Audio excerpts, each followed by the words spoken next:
Welcome to the Recovery Room. I'm Jackie Baxter, and I'm really excited to bring you this new evolution of what started life as the Long Covid podcast. Whatever health challenge you're facing, you're not alone here. Each week, we will explore the stories, the science, and the strategies that help in recovery, one small step at a time. A quick note before we begin. Nothing in this podcast or related material is medical advice. Please consult a trusted healthcare professional before making medical, health-related, or other decisions. I really hope you enjoy this episode, so let's settle in and begin. I am delighted to be joined today by Dr Jake Hollis, and Jake is a psychologist, but also has lived experience, and I am so excited to get into wherever we end up today. So, Jake, welcome to the podcast. It is so nice to have you with us. Thanks, Jackie. Yeah, it's a real pleasure to be here. Happy to be here. It's going to be awesome. So, do you want to start out by just saying a little bit more about yourself and I suppose what you do and what brought you to this point? Yeah, so I'm a clinical psychologist. I live in Brighton in the south of England, and I started out in this area of working with people with long COVID and chronic fatigue syndrome, ME/CFS, on the back of my own experience, as you just mentioned. Yeah, I got ill at the very beginning of the pandemic, early 2020, and ended up ill for about 5 years with ME/CFS, and that was my diagnosis. And I sort of add on long COVID myself because that was in the mix, I think. And as I know is true for many people that you've interviewed, went on a long and winding journey. Initially very kind of credulous and looking for mainstream medicine to give me the answers, and very gradually learning that that was not happening and that mainstream medicine really didn't understand my illness. And gradually kind of arriving at this understanding that my symptoms were real, but very much at the confluence of brain and body and mind and body. And with that, I kind of learned about certain therapies that are today described as neuroplastic recovery therapies, things like pain reprocessing therapy and emotional awareness and expression therapy. And I did an online course with a coach who you've interviewed, I know, called Rebecca Tolan. And that was a big game changer for me. All that being said, it still was a slow burn. I was ill for 5 years, and I probably was actively doing that kind of work for half of that period. So it took over 2 years to really fully recover.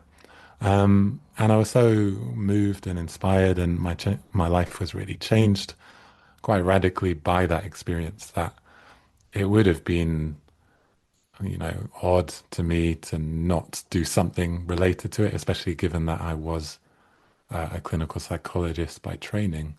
So I've come to specialize in this kind of area of, of chronic fatigue syndromes and long COVID, using these kind of mind-body interventions. But I'm very keen on trying to evidence things using science and drawing on the emerging research base for those kind of therapies that I mentioned, which certainly meant a lot to me when I was recovering, to know that there was a coherent and scientific explanation, which I think is what most of us are longing for, or certainly many of us.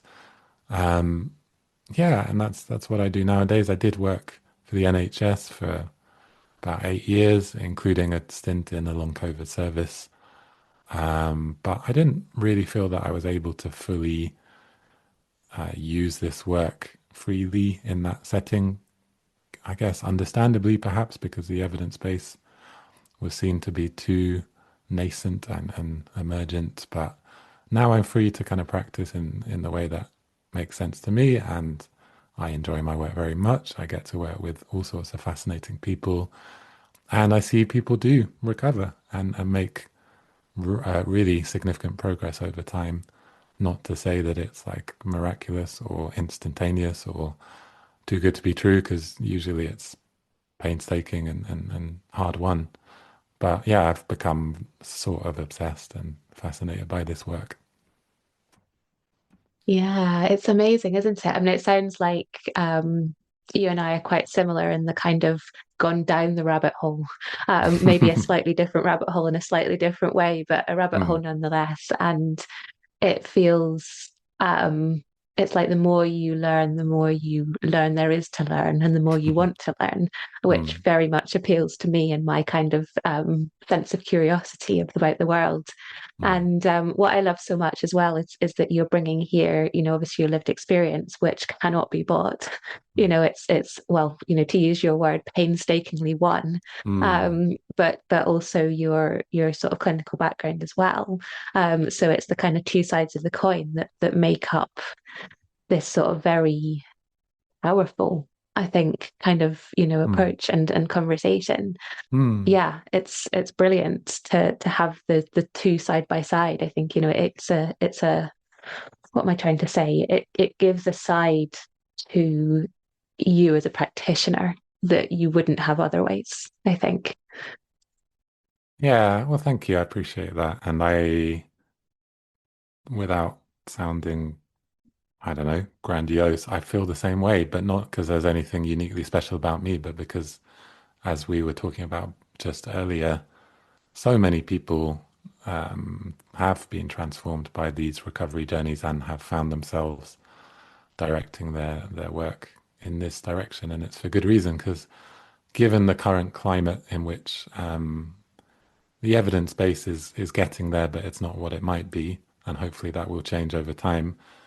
It does make sense that you want to work with someone who can point to more than just a research study, but their own personal life. I mean, what's more powerful than that? I know that was true for me when I did that course with Rebecca Tolan, hearing her Yeah. story that she'd recovered after, I believe, 13 years of ME/CFS. Like, I just really felt I was sort of standing on her shoulders, if that's not a clumsy metaphor to be using. Sorry, Rebecca. Um, but I often feel like there's that deep connection with my clients too. That one of my clients, hope I don't think she would mind me saying this. Obviously, I'm not sharing anything confidential, but she was very kind to say that when she was struggling, in her recovery, she would sometimes think that, well, the thoughts I'm having now that I'm really struggling with, the experiences I'm struggling with now are probably, all things that Jake's been through. And just having that connection is pretty deep. And it's not something that I'd always experienced as a psychologist before. Sometimes, you're working with people whose life experiences diverge radically, and that can be a good thing in some ways. But I can't help but feel that I'm serving my tribe, so to speak, and it's a diverse tribe at that. Yeah, I think that's a really beautiful way of putting it. And you're so right about the stories as well. I mean, I remember Rebecca saying when I spoke to her that she'd had a similar, one of the main turning points in her own recovery was when she spoke Mm, to somebody else who had been there mm, and got it. mm, And I remember personally as well, the first person that I heard that had recovered and the first recovery story that I had here on the podcast, it mm, was so powerful because it's mm. that, okay, someone has done it. And then you start to hear more and you hear more. And some of those stories Mm. you relate to and you can see a Yeah. lot of yourself in that person. And some of them you're like, no, Mm. that doesn't mean anything to me at all. And that's totally fine, isn't it? It's having lots of different stories out there because you will relate more to some of them or find them more Mm. useful in some way.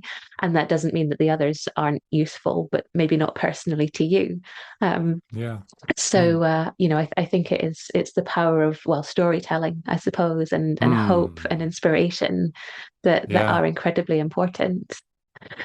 I agree. And I would add to that, Jackie, that it's certainly those things, but it's also, and this is me getting a little nerdy, but since um, I've learned more and more about the science of persistent symptoms, it makes even more sense to me that hearing those stories firsthand from someone who's lived it can have actually a visceral impact. Like I know that when I watched Rebecca Tolan's recovery story on Raylan Eagle, I think it was, I felt something shift. Not to say that was it.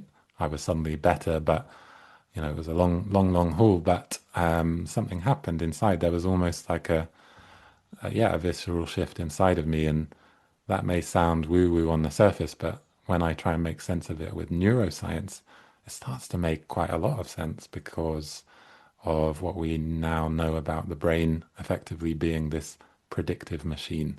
How its job is, well, its main job arguably is keeping us in balance, biologically. And the way that it tries to keep things in balance is making predictions based on all this information traveling towards it from the world outside, from the world inside, from our history. And some of that information includes hearing other people have recovered from this illness that hitherto you've been told scary things about, shockingly small percentages of people who are supposed to be able to recover, etc., which can be kind of self-fulfilling, can breed this despair and this spiral, right? Whereas, that cycle can be reversed and go from a vicious cycle to a virtuous one, like a hopeful one. And yeah, so it is storytelling, but it's also storytelling that can register with your nervous system, your biology, which is just amazing, right? Absolutely. And I'm so glad that you have opened the gateway to nerdery because I am so down for that.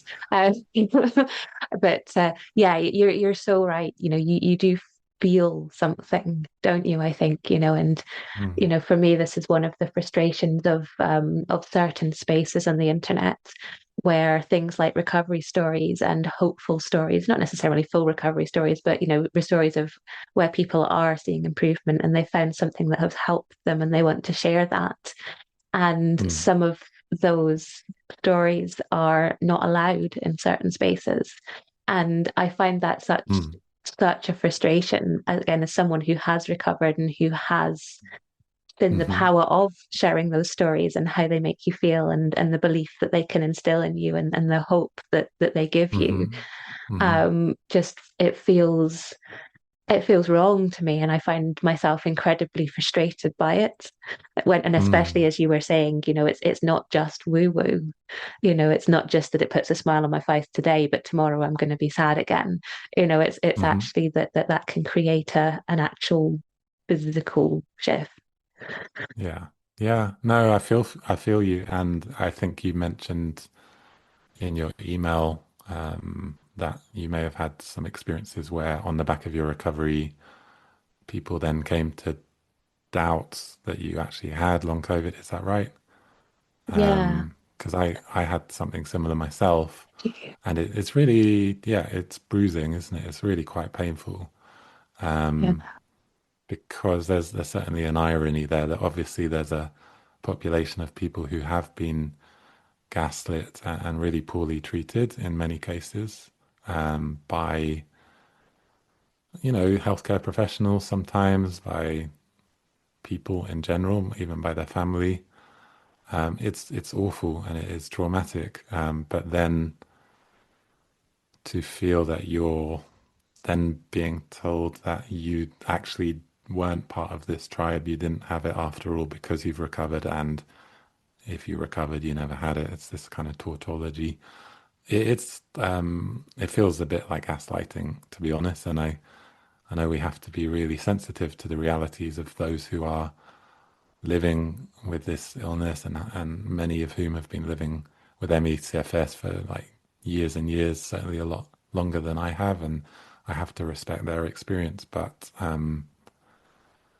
yeah, it's tragic, really, and I think it speaks to something larger. I'm not about, you know, attacking individuals, but there's something cultural, I guess, that sets us all up to fail, and I think that goes to the heart of limits of mainstream medicine, of the mind-body divide, etc.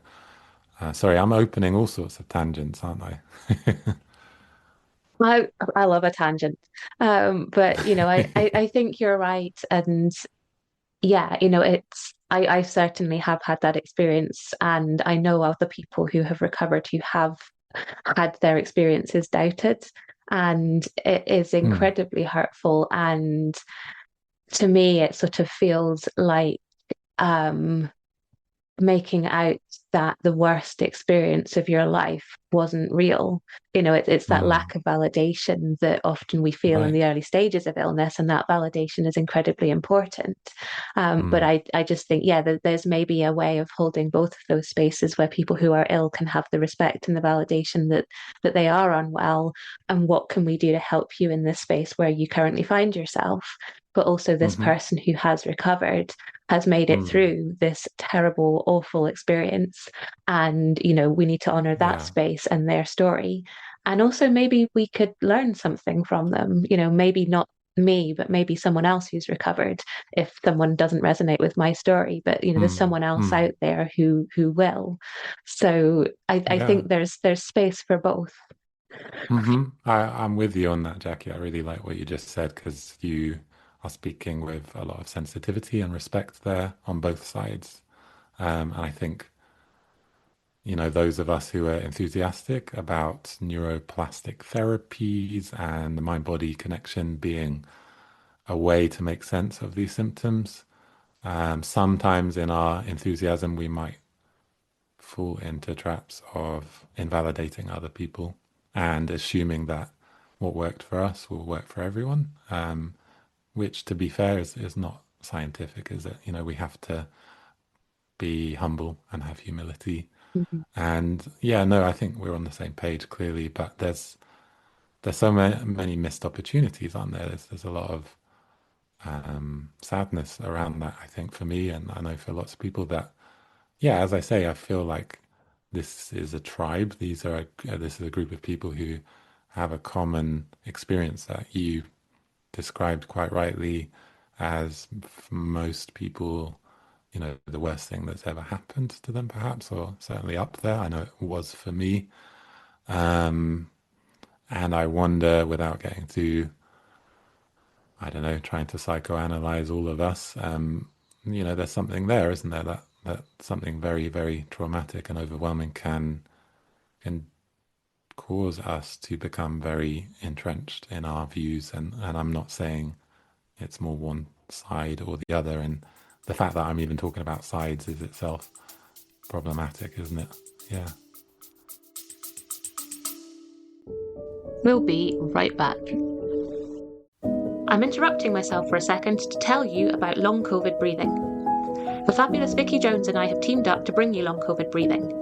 We are both passionate about sharing our expertise and experience of the breath and how incredibly helpful that can be with long COVID. We've worked together to develop a course that is specifically tailored to those with long COVID. It's a 6-week course with 12 sessions, all delivered online. The community feel and learning that we're all sharing is such a joy. To find out more information and to sign up for our courses, workshops and other shorter sessions, please check out the link below, longcovidbreathing.com, or email longcovidbreathing@gmail.com to start your breathing journey with us.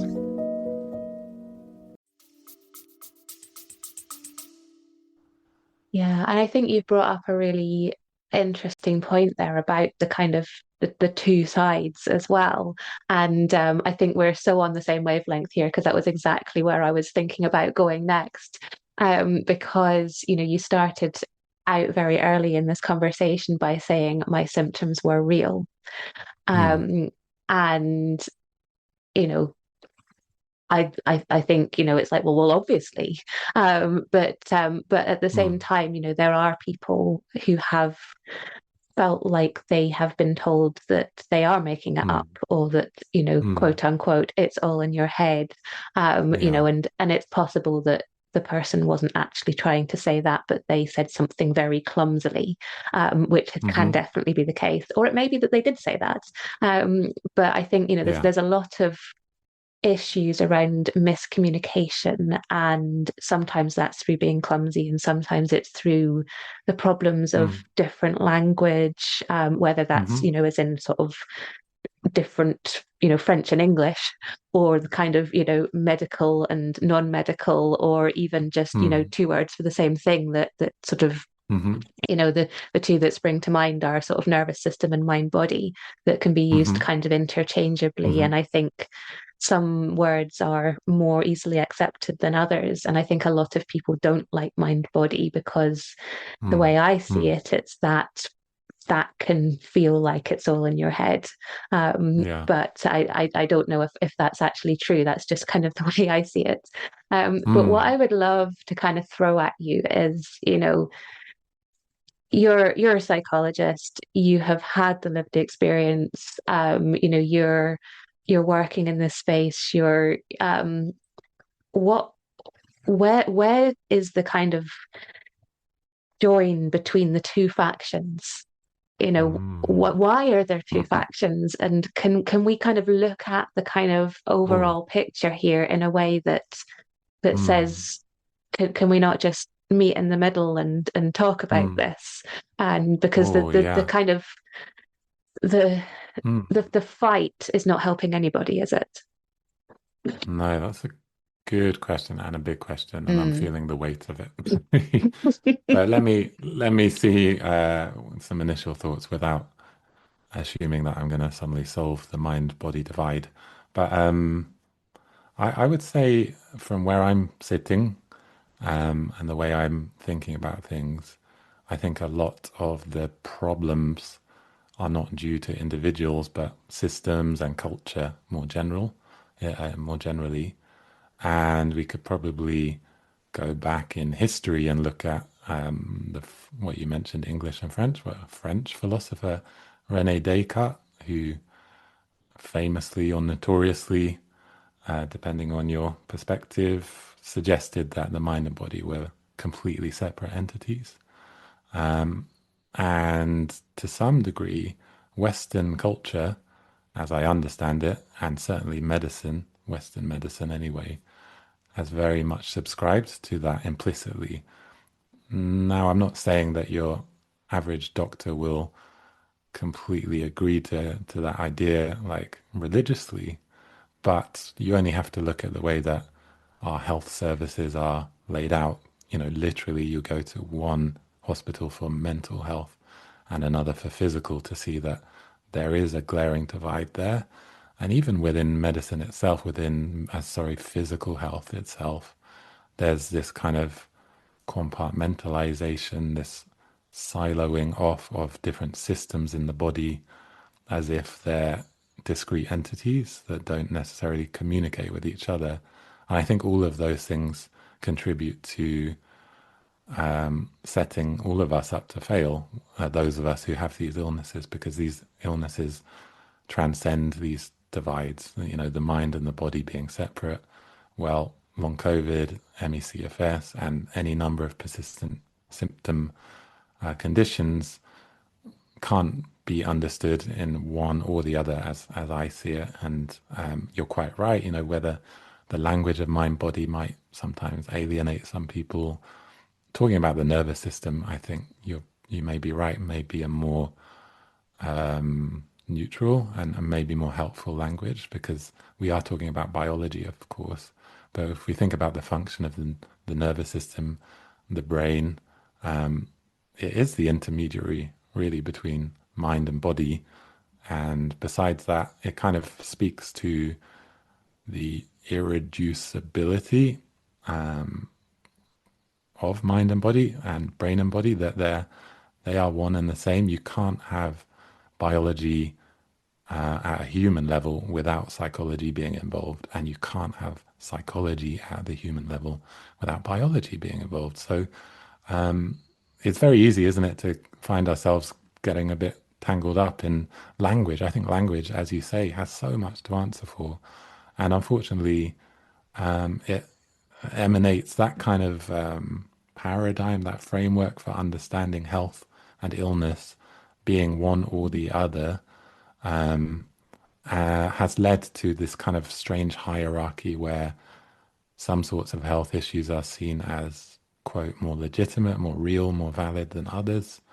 In mainstream medicine, typically, if there is a biomarker, if there's a small pathogen that can be found in the body and studied through scanning or microscopic imaging or something like that, usually that's taken as a sign of legitimacy, validity. Okay, we know your symptoms are quite real because we can see the pathogenic cause in the body. Unfortunately, for those of us with conditions like long COVID and ME/CFS, as yet there aren't consistent diagnostic biomarkers. There's not a single pathophysiological cause that we can look at and declare this is the cause of these illnesses.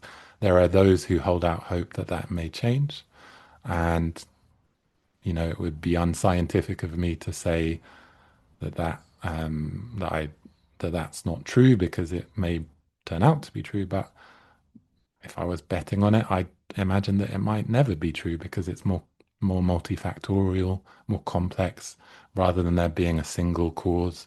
There's very likely multiple causes interacting, and some of those might be psychological, mainly, and some might be more biological. So obviously, many people who get ill have a viral trigger.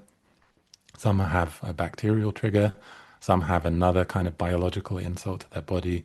Maybe it's a surgery or something like that, or some other kind of illness. Not everyone, of course, but very often that trigger is, operating like a kind of straw that broke the camel's back on, in terms of an organism that has already been carrying the stresses and strains and traumas of a lifetime, some of which are psychological. So clearly it's not, what's the expression? It's not one or the other, right? It's both and, as I see it. And for some people, it may be more one than the other. So there might be some saying, you're trying to psychologize me. I don't have trauma. I don't find it particularly helpful. You assuming that I'm just repressing it all. Thank you very much. I think we have to respect that and say, well, you might be right. Your particular pathway to illness may not have had as much psychological kind of influence, but I think we can destigmatize all of us if we accept that human beings are psychobiological organisms living in a social context. So, ultimately it's going to be a degree of one or the other or both interacting rather than trying to split into two camps. That was a little rambling. I hope that made some sort of sense. I think it was such a rambling question that you didn't really have a very good start point to jump off from. But I think you've kind of unpicked that in a way that makes a lot of sense, and and I think also gives space for everyone to stand with whichever particular bit they feel like they can. And again, it's not a one person's right, the other person's wrong thing either.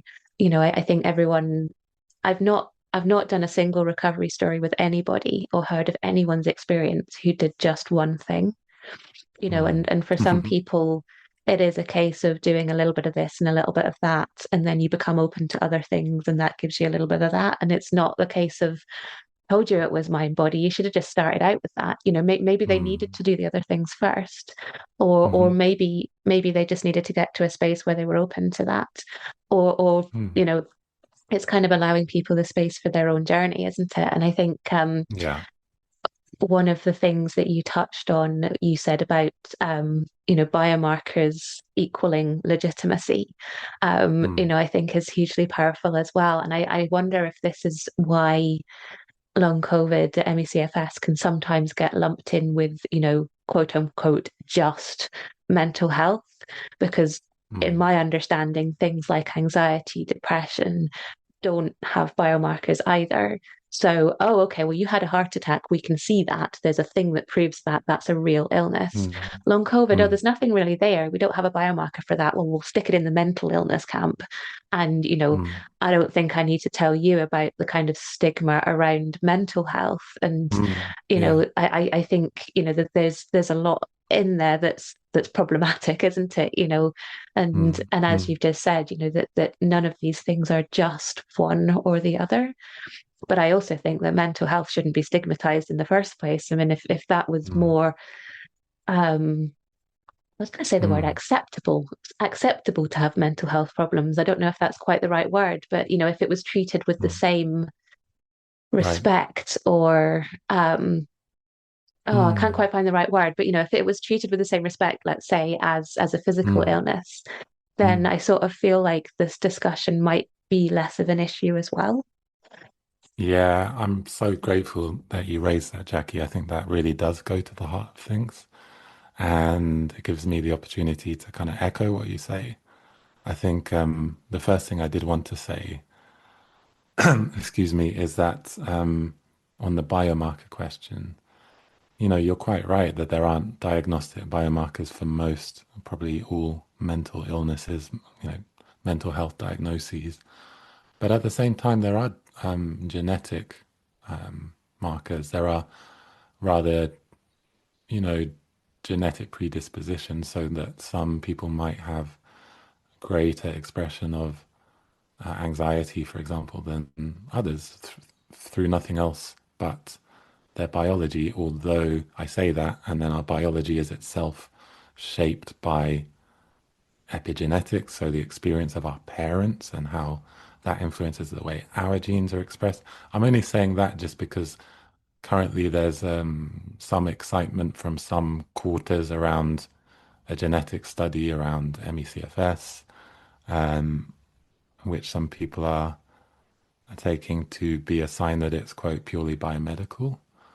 But I think it's good to acknowledge that, everything, any human trait or characteristic, including anxiety or prone to depression or neuroticism or whatever, has some kind of genetic component or predisposition, that we're all everything. Like I kind of was saying earlier, in a way, language is slightly impoverished because we can't quite do justice to our holistic selves, that we're not one or the other.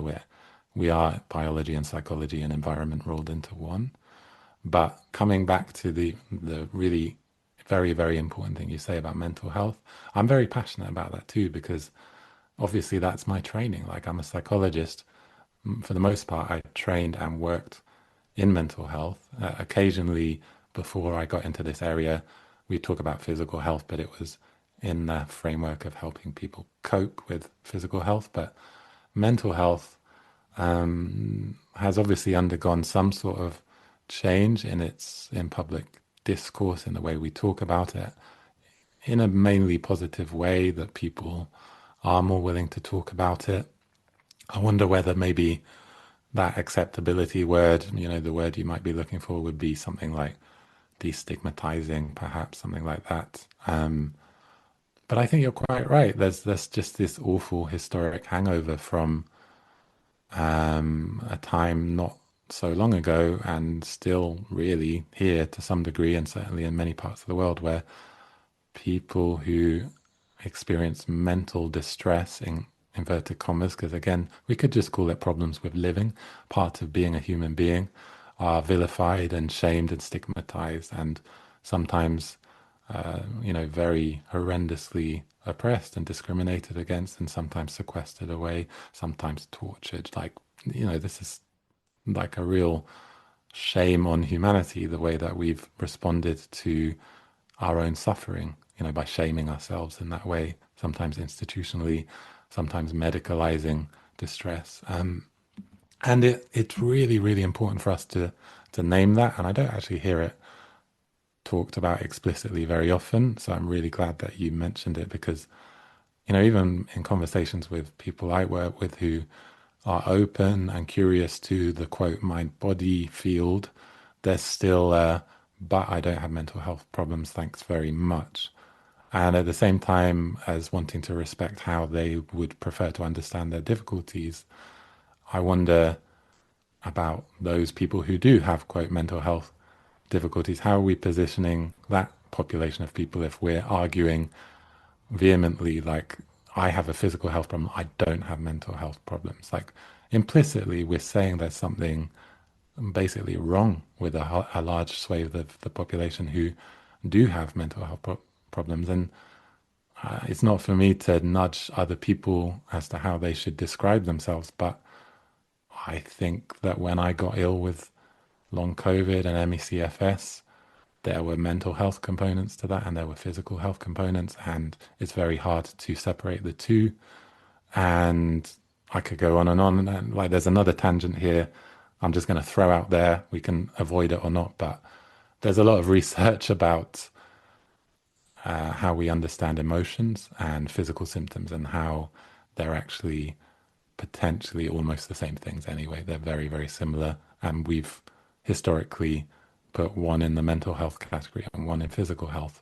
And this science of neuroscience, the brain, and its role in keeping the body in balance has a lot to offer us in understanding how kind of fallacious and old school and antiquated a lot of those ideas were. And touch wood, over time, the very conversations that we're having to have now will seem really embarrassingly old school, just for those reasons you say that, mental health, physical health, it's all about some sort of suffering, pain, distress that we might experience in terms of physical or quote mental health symptoms.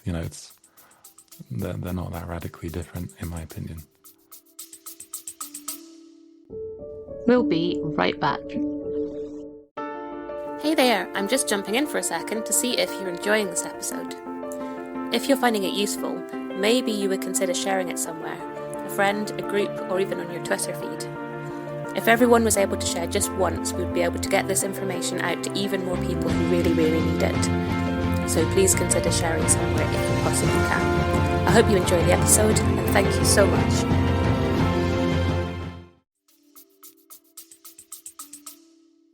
Yeah. And I guess it comes back to kind of like you were just saying, whatever it is that's causing you pain, it is important and valid, Mm-hmm. and let's see what we can do to help you. And Mm-hmm. there's crossover between those Mm-hmm. things. I mean, certainly in my own experience, someone told me, oh, you should see a therapist, and I was like, oh, I don't need to do that. um and I think part of it was the kind of, I'm not mentally ill, but I think it was also embarrassingly so, I kind of thought, well, I've got a partner to talk to, poor him. um, Mm-hmm. but I sort of thought, okay, fine, I'll do it. It's something that sounds like it might be useful, and like you were saying, it will help me to deal with the other stuff that's going on with me. It's not going to do anything more than make me feel better about what's happening. Um, and to be fair, even if that was all it had done, it still would have been worth doing. But actually, what it gave me was far more than that. And Mm-hmm. I think Mm-hmm. it was really interesting as you were talking about the new additional tangent now of emotions. Um, you know, Emotions are another kind of, I don't know if stigmatized is the right word, but kind of, one of these kind of things that we literally print tea towels in the UK that say keep calm and carry on. If that's not trying to tell you to repress your emotions, I don't know what is. We get Mm-hmm. told that, boys aren't allowed to cry, or you're not allowed to show weakness, and as Mm-hmm. a woman, if you show emotions, then you're Mm-hmm. hysterical, and you're not Right. taken seriously. And I'm sure Mm-hmm. people have all sorts of other examples of where they've been felt, where they felt like they weren't able to express themselves and be themselves. And again, from my understanding of neurodivergence, people who Mm. are neurodivergent probably feel that possibly even more because they are Yeah. quote unquote different.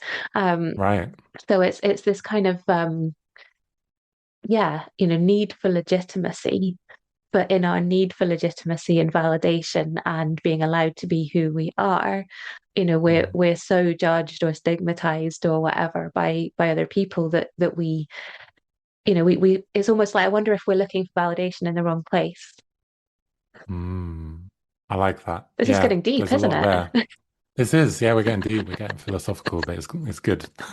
Um, yes, I think you put your finger on something really important, which is that we live in an emotionally phobic culture that is well exemplified by those tea towels that you alluded to. Keep calm and carry on is really the emotional suppressors motto, isn't it, really? And there are different iterations. Certainly in the UK, we have unique kind of stiff upper lip-ism, but I know that other cultures have their own iterations. But for sure, and I think it's healthy to extend it to that level of, society and culture, in addition to the fact that many people that I work with, there's definitely something going on in families as well, at a family level. And obviously, families live in societies and cultures, so they're influenced by the bigger picture. But there's a common kind of trajectory that I see of people that I work with, and I'm not going to just talk about them in the abstract. I should talk about myself too, because I identify as someone who's learned to suppress emotions. And in many cases, there may be the influence of society, but there's also the influence of our childhood upbringing. And again, it's a delicate one because I have a good relationship with my parents and I love them deeply, and they're good people. They really are, and I care a lot about them, and I don't want them to feel upset, when they hear this stuff. But I also want to honor all those people that I work with, and honor myself that there were things that happened in my childhood and things that happened in other people's childhoods that do teach that message that some emotions are not okay to be expressed. And it's very often not explicit. It's not that we have terrible parents who are abusive and mean and cruel and vindictive, and we could caricature them as villains.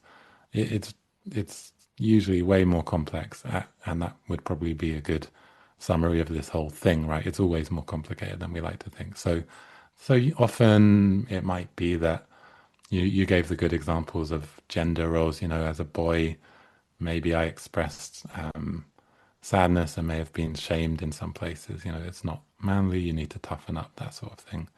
Girls, very often the reverse. It's almost like you can be sad and, quote, vulnerable, but you better not be aggressive because that's unladylike, apparently, right? So these are all kind of laying down emotional learnings. We might give them some psychobabble label like schema or something like that, but essentially they're things that we learn and that are laid down, in our brain. They're wired in that to some degree we might learn that it's not completely okay or safe for us to be expressing particular emotions or sometimes emotions in general. And that could extend to, quote, positive emotions like pride. If you've expressed pride in something you've done as a child and your parent has told you, oh, don't get too big for your boots, be careful, you don't want a big head.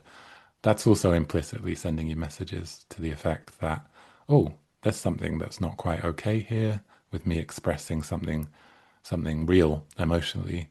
And then, along the way, we might learn to then automatically and unconsciously experience some sort of emotional response to those core emotions. So if I experience anger or sadness, but I learned it's not okay, I may automatically find myself living in anxiety and shame and guilt.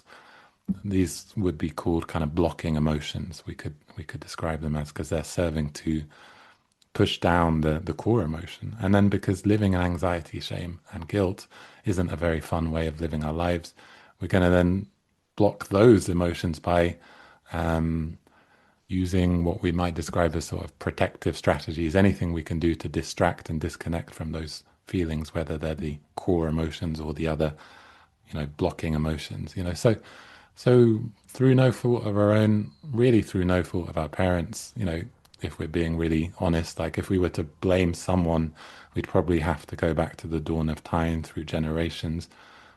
It's a fine balance. So obviously we want to apportion responsibility, and we need to take responsibility for ourselves as parents as well. All that being said, our brains can get very confused and get wired to block and suppress and disconnect very, very healthy emotions. And emotions are ultimately survival programs. They're wired by evolution to keep us safe, to keep the body in balance, to maintain homeostasis. So really, ironically, if we've learned to suppress the emotions, we're kind of disrupting a neurobiological process that's designed to keep us healthy. And, you only have to think, if we do that long enough and habitually enough, it's going to do a number on our health. And yeah, just in case it wasn't obvious, what we've described is really important, that it's all mediated by the nervous system. So that same process of suppressing emotions can easily lead to a quote, a physical health problem like long COVID or ME/CFS, sorry. Or it could also lead to any number of psychological difficulties like depression or anxiety, or all sorts of offshoots of anxiety disorders like OCD, generalized anxiety, etc. And even more severe, complex trauma presentations, etc. Yeah, so another tangent, I think, but anyway, that's where I went with it. Yeah, I think you brought it back beautifully as well, because there was something you said just towards the end of that, about sort of blame and responsibility. And I Hmm. think we can get those two words confused as well. I think, Yeah. we want someone or something to blame. And, often we'll blame it on a virus if that was the start of Hmm. the story, which, well, it was never the start of the story, but, the start of the story as you knew it. Um, Yeah. or, it might be trying to find a parent to blame, or it might be feeling like someone is trying to make you feel like it's your fault. Hmm. And I think that's what a lot of people often feel they're being told, Hmm. that if it's down to emotions and, life Hmm. choices, then it's your fault. And, Hmm. I think there's a big difference, the way I see it anyway, between blame and responsibility. It's not your Hmm. fault. You didn't ask for it. You didn't bring it upon yourself because, Hmm. you didn't make those choices knowing this was where you were going to end up. And some of them Hmm. weren't choices. Some of them were things that maybe happened to you without your consent. So it's not your fault. But that doesn't also mean that we can't take responsibility for how we work through it.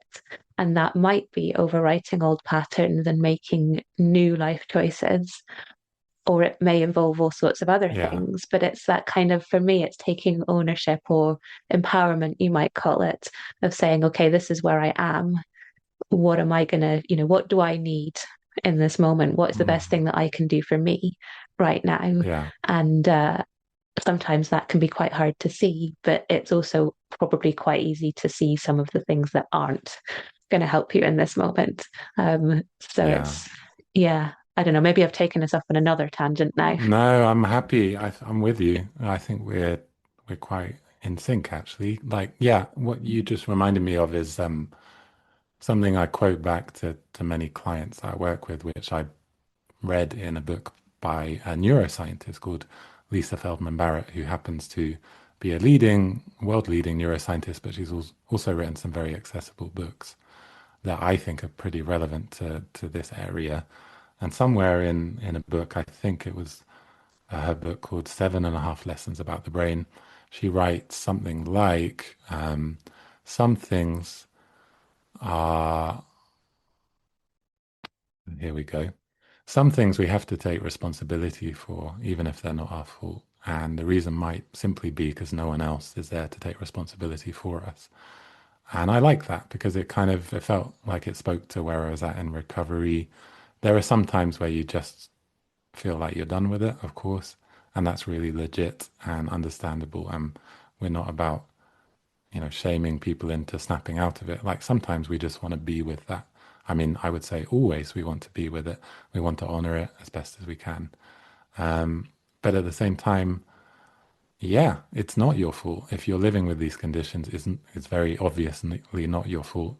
And if you were to get the message when I talk about the role of emotions and psychological distress in making you more vulnerable to getting ill, if you hear that and feel like I'm blaming you, then let me try and make it really, really, really, really clear. It actually couldn't be further from the truth. Like if I'm saying that emotional distress and having learned to disconnect from your emotions may well have led you to develop survival strategies, personality traits like perfectionism and people pleasing and being hyper responsible and very driven, etc. None of that's your fault. In fact, it's miraculous. It's brilliant that you developed those ways to survive and to honor your environment. That's what you needed to do to get by and to be okay, and very often to stay connected to caregivers. So that's clearly not your fault. It's also a really cool thing that you did for yourself.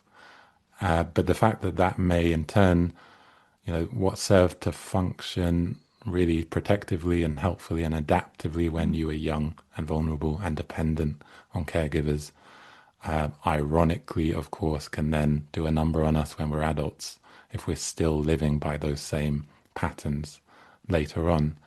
And it's a delicate one, because I came across a comment online recently. I think someone said something like, to claim that emotions and trauma have something to do with my physical health problem is an awful thing to do to someone. And that breaks my heart to hear, because I hear someone who's really been wounded by the insinuation.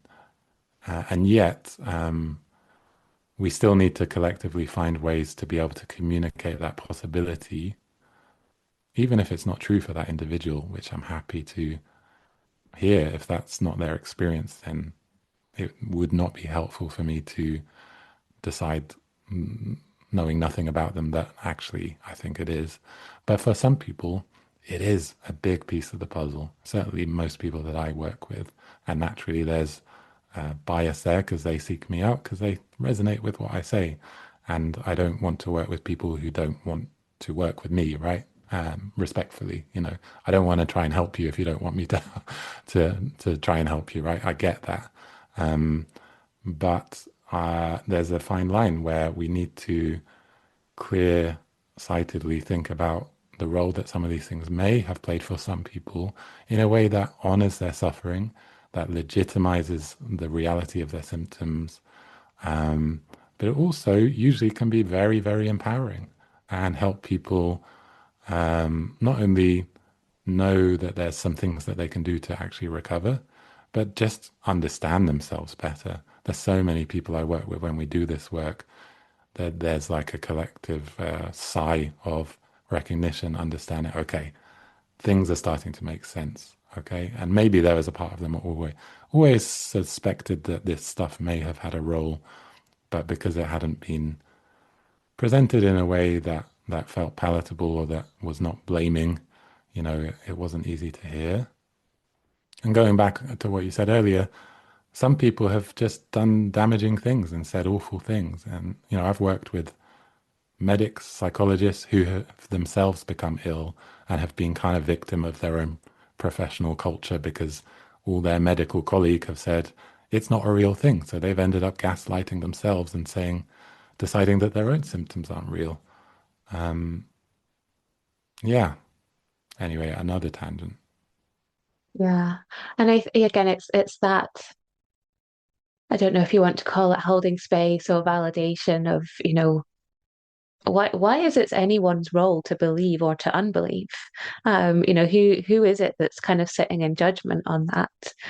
Surely if someone says I am struggling with this thing, then we should believe them. And, it's somebody's role to try to help that person. And I guess that person needs to be involved in whose role it is, whether they want to work with a doctor or a psychologist or a coach or, any of the ologists that we have out there. And, some of them may be appropriate for what that person is struggling with, and some of them may not be. And sometimes you've got to rule things out before you rule things in, and that's the whole thing of the long COVID diagnosis, isn't it? That, it is that kind of diagnosis of exclusion. But I think, and I don't know, I mean, maybe I'm naive and simplistic, but I just think the whole idea that we should disbelieve someone's experience seems completely wrong to me, and I don't understand it, and I think often it is a case of miscommunication, or on multiple sides possibly, but I think, I wish we could sort of listen and respect people for who they are and their experiences rather than trying to decide what we think they should be and try to put them Yeah. in our box, or Yeah. put our labels on them. Can we not let people work that out for themselves with the help that they want? Right. I know it doesn't sound like too much to ask, and in many ways it sounds basic, like a kind of like how do we communicate with each other in a Mm, human way, right? And it sounds obvious, and yet in answer to that rhetorical question, like who actually gets to be the disbeliever, etc., or the arbiter or the judge, unfortunately, the way that we set society up, there are people who are paid to play that role, including sadly, people who, make decisions over whether someone should receive benefits or not, right? And very often, what I hear is that one of the tests for some people, at least, I know it was true for some people I've spoken to in the US, that there is a very clear threshold that must be met in terms of that medical understanding of symptoms. So there needs to be some kind of respected biomedical label and diagnosis. And that would be like someone's gateway to being able to live their lives in a somehow okay way with some modicum of dignity and being able to get their basic needs met with a real debilitating illness. So it's a great question, but the irony is, no, there are people who are playing that role, and it also includes medical professionals and other healthcare professionals. And again, without wanting to attack individuals, because I really don't think it's an individual problem. It's a systemic problem. Because I personally know many medics who are very, very interested and on board with mind body work, and who practice it. Probably a lot more than psychologists, ironically, perhaps. Um, Having said all of that, like there's an issue. Like we are setting ourselves up to fail. It should be straightforward. If someone's suffering, we default to believing them and the legitimacy of their symptoms. But I think the upshot of it all is that there is emerging science that helps explain what's going on in a robust scientific way. It's just likely that most medical and other healthcare professionals aren't that familiar with it. And that's not their fault. They haven't been trained in it. I wasn't trained in it when I was training to be a psychologist. And it's only, I'm sure it's true for you. So for so many people, it's only through the crazy experience of being ill ourselves that we find ourselves becoming nerds and experts in this emerging science and ending up educating health professionals about things like how the concept of predictive processing can offer really useful explanations for how the brain produces physical symptoms even in the absence of identifiable structural damage in the body. Who knew and who would know unless you read the research? And that's what we all need to be doing. We need to be disseminating and sharing. And thankfully, there are people and organizations that are doing that. But as you know, and this is kind of a neat full circle, perhaps coming back to that divide, there are many people who are very resistant to that and view attempts to share that science as somehow invalidating their experience. So that brings us back to communication and language. Um, so we're getting quite circular here, aren't we? yes. And you've done my job for me as well, which is wonderful. Um, I think you're right. And yes, it's a challenge.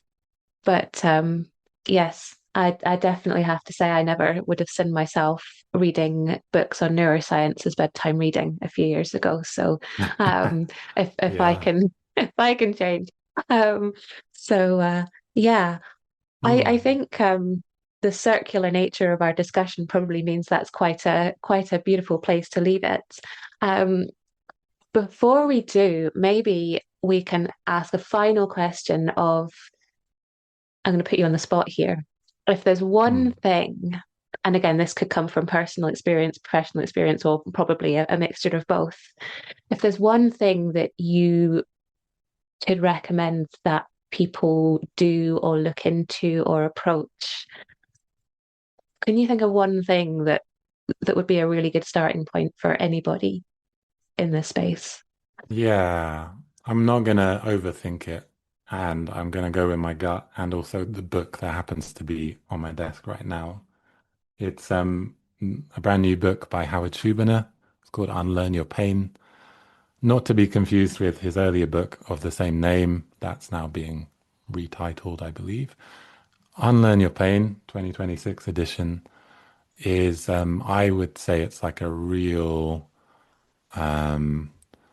milestone in the field. It's a really accessible, well-written, compassionate, funny, and scientifically grounded exploration of the neuroscience of persistent symptoms. Despite the title, the subtitle is actually The Science of Recovering from Chronic Pain, Fatigue, Anxiety, and Depression. So in a way, that's circling back on everything we said, how mind and body aren't so different, and how fatigue is absolutely amenable to these kind of approaches as well. You know, I appreciate that for some reading might not be possible right now. There is an audiobook, and if nothing else, I would encourage you to listen to a podcast in which Shubhana talks about the book. I think he did one recently with Dr. Rangan Chatterjee. There's also a dedicated chapter to long COVID. So if nothing else, I would actually say don't worry about reading the whole thing. Start with that chapter.